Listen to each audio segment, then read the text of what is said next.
out shooting this morning. It's absolutely stunning behind me. Out shooting close to home. I'm still recovering from what may have been COVID. I've tested negative pretty consistently over the last 2 weeks. But if this is not COVID, I would like to have had COVID because it's been pretty rubbish. Just super tired, sleeping 8-9 hours a night despite doing nothing all day. But yeah, can't complain too hard.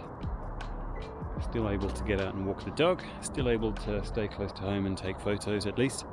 Zofia, she arrived back from Poland a few days ago and she brought with her her old Zenit 12 XP complete with a Helios 58mm f2 lens, and I've just bought an adapter to adapt it to my Sony a7 III, and this is the first proper outing. I wouldn't really call it a proper outing, we're on a short dog walk. And yeah, 58mm is a bit of a strange length for me in the forest. Actually, anything other than 35mm is a strange length for me in the forest. I'm very much used to 35. So shooting on 58 is a bit odd, taking a bit of getting used to, but I mean, the lens is surprisingly sharp. I had took a few quick snaps of some of the animals last night, and for a cheap and cheerful vintage lens, it actually does a remarkably good job. This is the cheapest of all of the Helios 58mm, so I forget the name of the factory, but I looked it up. It's basically the cheapest one you could get. It's got the worst sharpness, both at infinity and close up, and yeah, it's a bit foggy. What I did discover is that a lot of the cheaper lenses have a lot of grease on the aperture blades, and there is no grease on these aperture blades. However, the focusing ring is very stiff, so I need to take it apart. It looks about an hour and a half long job. I just need to find the right grease first, and that's the biggest challenge, trying to find grease. Might need to get it shipped from Japan, which is a bit of a pain, given that the lens is only worth about 15 euros. You're going to pay 30 euros for a tiny pot of grease that's going to get shipped all the way from Japan. Anyway, right.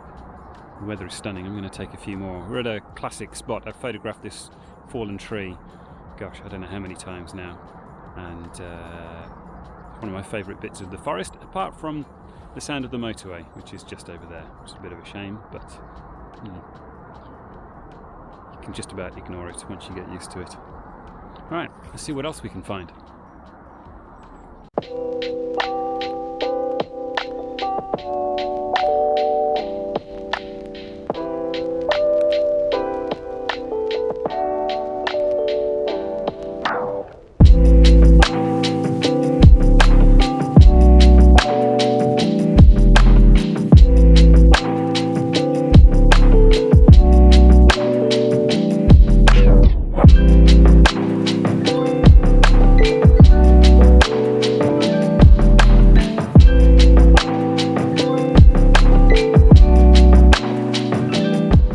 If having shot pretty much everything at f2 this morning, if that's going to prove to have been a mistake.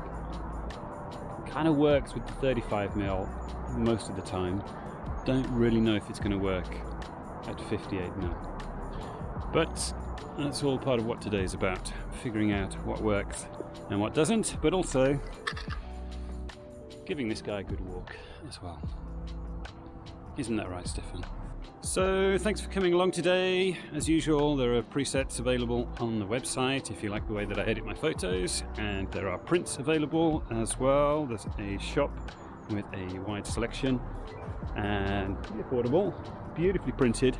And of course, if you like the video, subscribe, leave a comment, share it with someone else who loves going on foggy dog walks in the forest. See you next time.